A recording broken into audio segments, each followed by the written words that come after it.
ನಮಸ್ಕಾರ ಎಲ್ರಿಗೂ. ಇದು ಮೀನಿನ ಮೊಟ್ಟೆ. ಎಷ್ಟೋ ಜನಕ್ಕೆ ಮೀನಾಗಲ್ಲ ಯಾಕಂದರೆ ಅದರಲ್ಲಿ ಮುಳ್ಳಿರುತ್ತೆ ಅಂತ.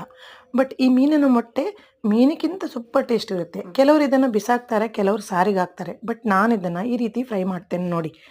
ಇಲ್ಲಿ ನಾನು ಒಂದು ಸ್ವಲ್ಪ ಮೊಟ್ಟೆಗೆ 1 ಚಮಚ ಉಪ್ಪು, ಕಾಲು ಚಮಚ ಶುಂಠಿ ಬೆಳ್ಳುಳ್ಳಿ ಪೇಸ್ಟ್, 1/4 ಚಮಚ ಅರಿಶಿಣದ ಹುಡಿ, ಆಮೇಲೆ 1 ಚಮಚ ಮೆಣಸಿನ ಹುಡಿ, 1 ಚಮಚ ಕಾರ್ನ್‌ಫ್ಲೋರ್ ಹುಡಿ, ಆಮೇಲೆ 1 ನಿಂಬೆಹಣ್ಣಿನ ರಸ, ಈ ಮೊಟ್ಟೆದು ಬಿಳಿ ಭಾಗ ಇದನ್ನು ಹಾಕ್ತೇನೆ ನಾನು. ಹಳದಿ ಬಣ್ಣದ್ದು ಮೊಟ್ಟೆದು ಹಳದಿ ಹಾಕಬೇಡಿ, ಯಾಕಂದರೆ ತುಂಬ ಕೆಟ್ಟ ವಾಸನೆ ಬರುತ್ತೆ, ಅದಕ್ಕೋಸ್ಕರ. ಇವೆಷ್ಟನ್ನು ಹಾಕಿ ಚೆನ್ನಾಗಿ ಮಿಕ್ಸ್ ಮಾಡೋದು.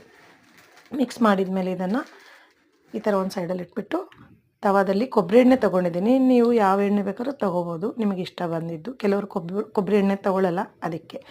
ಎಣ್ಣೆ ಈ ಥರ ಚೆನ್ನಾಗಿ ಕಾದ ಮೇಲೆ ಒಂದು ಸ್ಪೂನಲ್ಲಿ ನಿಧಾನವಾಗಿ ಈ ಥರ ಈ ಮಿಕ್ಸ್ ಮಾಡಿರೋದು ನಾವು ಮೀನಿನ ಮೊಟ್ಟೆ ಏನಿದೆ ಇದನ್ನು ತವಾದಲ್ಲಿ ಹಾಕಿ ಒಂದೊಂದು ಸೈಡಲ್ಲಿ 2 ನಿಮಿಷ ಇದನ್ನು ಚೆನ್ನಾಗಿ ಕರಿಬೇಕು. ಗಮ್ ಅಂತ ಸ್ಮೆಲ್ ಬರ್ತಾ ಇದೆ, ಹಸಿವಾಗ್ತಾ ಇದೆ ನನಗೆ. ಇದಾದ ತಕ್ಷಣ ಬಟ್ಲಲ್ಲಿ ಅನ್ನ ಹಾಕೋದು, ಊಟ ಮಾಡೋದು ಅಷ್ಟೇ. ತುಂಬ ಟೇಸ್ಟಿಯಾಗಿರುತ್ತೆ ಇದು. ನೀವೊಮ್ಮೆ ಟ್ರೈ ಮಾಡಿ ನೋಡಿ, ಆಮೇಲೆ ಹೇಗಾಗಿದೆ ಅಂತ ನನಗೆ ಹೇಳಿ, ಓಕೆನಾ?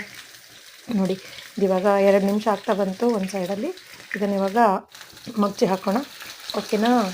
ನೋಡಿ, ಈ ಥರ ಇದನ್ನು ನಿಧಾನವಾಗಿ ಚಿಮಟದಲ್ಲಿ ಮಗ್ಚೋದಕ್ಕೆ ಬರುತ್ತೆ ಇದು, ಆಯಿತಾ?